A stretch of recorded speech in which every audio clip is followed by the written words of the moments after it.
पानी इस दुनिया का सबसे सिंपल मॉलिक्यूल है जो इस दुनिया में लाइफ के लिए सबसे ज्यादा जरूरी है। जब शरीर में पानी आता है तभी शरीर में कई सारे केमिकल रिएक्शन होते हैं और यही केमिकल क्रियाएं हमारे शरीर में एनर्जी को लाते हैं। आपको एक वीडियो में मैंने ये बताया है कि भोजन कैसे पचता है। उसमें बहुत ही डिटेल से मैंने आपको ये बताया है कि छोटी आंत और बड़ी आंत में कैसे न्यूट्रिएंट्स का अब्जॉर्प्शन होता है। वो वीडियो अच्छा लगा था तो लाइक कर दो। लेकिन आज आपको इस वीडियो में मैं ये बताऊंगा कि हमारे शरीर में पानी का अब्जॉर्प्शन कैसे होता है। ध्यान रहे, पानी का पाचन तो होता नहीं है क्योंकि पानी को छोटे छोटे टुकड़ों में तोड़ने के लिए एसिड की आवश्यकता होती नहीं है। इसीलिए तो वीडियो की शुरुआत में ही मैंने आपको ये बताया कि वाटर इस दुनिया का सबसे सिंपल मॉलिक्यूल है। उदाहरण के लिए जब हम प्रोटीन या कोई फैट वाली चीज खाते हैं तो पहले स्टमक में कुछ एसिड रिलीज होते हैं जो उन्हें छोटे छोटे टुकड़ों में तोड़कर सिंपलर फॉर्म में बना देते हैं। तब जाकर छोटी आंत और बड़ी आंत इन फूड को पचा पाता है। लेकिन पानी के साथ ऐसा नहीं होता है।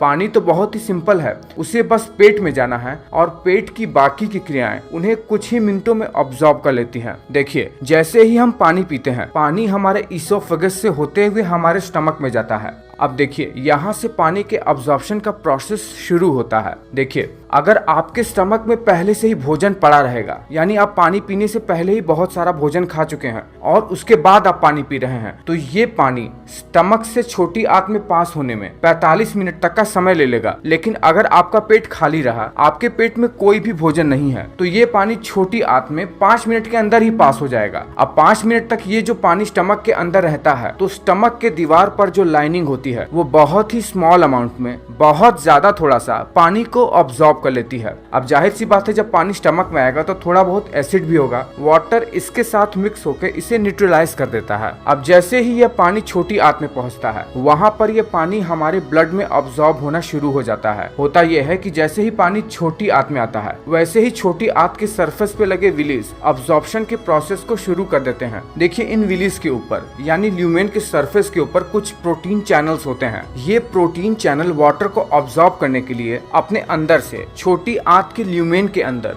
ढेर सारा सोडियम आयन भेजने लगते हैं, जिससे छोटी आंत के ल्यूमेन में सोडियम का कंसंट्रेशन ज्यादा हो जाए और विलीज के अंदर सोडियम कंसंट्रेशन कम हो जाए। देखिए, आप ये बात तो जानते ही होंगे कि किसी भी चीज का फ्लो ज्यादा डेंसिटी वाले चीज से कम डेंसिटी वाले चीज की तरफ ही होता है। तो होता यह है कि जब सोडियम आयन जो कि ल्यूमेन में ज्यादा डेंसिटी में हो गए हैं वो ग्लूकोज के साथ एक सिम्पोर्टर की सहायता से वाटर को भी विलीज के अंदर पहुंचाने लगते हैं। सिम्पोर्टर वो प्रोटीन चैनल होते हैं जहाँ से दो डिफरेंट टाइप के मॉलिक्यूल एक ही साथ एक ही दिशा में जा सकते हैं और यही सिम्पोर्टर की सहायता से पानी हमारे शरीर में पहुंचने लगता है, यानी हमारे ब्लड स्ट्रीम में पहुंचने लगता है और इस तरह से पानी हमारे खून में मिल जाता है और खून के जरिए यानी ब्लड स्ट्रीम के जरिए वो पूरे शरीर भर में फैल जाता है। पर पानी का अब्जॉर्प्शन स्मॉल इंटेस्टाइन में भी बहुत ही थोड़ा सा ही होता है। असल वाटर का अब्जॉर्प्शन शुरू होता है लार्ज इंटेस्टाइन यानी बड़ी आंत में। लेकिन ऐसा क्यों है कि लार्ज इंटेस्टाइन में ही वाटर का असली अब्जॉर्प्शन शुरू होता है? देखिए, लार्ज इंटेस्टाइन का सरफेस एरिया बहुत ज्यादा होता है और यह छोटी आंत की तुलना में ज्यादा सीधा पाथ फॉलो करता है। बिल्कुल सीधा सीधा होता है इसमें ल्यूमेन, इसीलिए वाटर और सॉल्ट यानी इलेक्ट्रोलाइट्स का अब्जॉर्प्शन सबसे ज्यादा बड़ी आंत में ही होता है। अब देखिए, पानी जैसे ही बड़ी आंत में आएगा सोडियम कंसंट्रेशन यहाँ ल्यूमेन में ज्यादा हो जाएगा और सेल के अंदर यहाँ पर सोडियम कंसंट्रेशन कम हो जाएगा। जैसे ही सोडियम के डेंसिटी में डिफरेंस आया, वाटर के मॉलिक्यूल ग्लूकोज के साथ मिलकर एक सिम्पोर्टर के थ्रू हमारे बॉडी में अब्सॉर्ब हो जाएंगे। अब देखिए, लार्ज इंटेस्टाइन में जब भी पानी या किसी भी फूड का मूवमेंट होता है तो वो एक मास मूवमेंट होता है जो कि दिन में 3 से 4 बार होता है। जैसा कि मैंने आपको बताया कि वाटर का असली अब्जॉर्प्शन बड़ी आंत में ही होता है। अगर बड़ी आंत में यही वाटर का ऑब्जॉर्प्शन ढंग से ना हो पाए, पानी बड़ी आंत में ही ठहरा रह जाए, तो व्यक्ति को लूज मोशन यानी डायरिया होने लगता है। वही बात की पेट में गुड़गुड़ सा हो रहा है, वो ढंग से शरीर में वाटर के ऑब्जॉर्प्शन के न हो पाने के कारण ही होता है। इसके लिए व्यक्ति को अपने शरीर में इलेक्ट्रोलाइट्स आयन को बैलेंस करना चाहिए और वही जब पानी का ऑब्जॉर्प्शन बड़ी आंत में बहुत ज्यादा हो जाता है तो हमारे पेट में जो वेस्ट मटेरियल होता है वो बहुत ज्यादा टाइट हो जाता है। इसी कारण से हमें कब्ज यानी कॉन्स्टिपेशन की शिकायत होने लगती है। इसीलिए व्यक्ति को जब बहुत ज्यादा कब्ज हो जाता है तो डॉक्टर कहता है कि पानी ज्यादा से ज्यादा पियो, आपकी बड़ी आंत ज्यादा से ज्यादा पानी को अब्सॉर्ब कर रही है। तो शरीर में पानी का अब्जॉर्प्शन कुछ इस तरह से होता है। आपको ये वीडियो कैसा लगा है मुझे नीचे कमेंट करके बताइए। अच्छा लगा तो लाइक तो जरूर ही कर देना।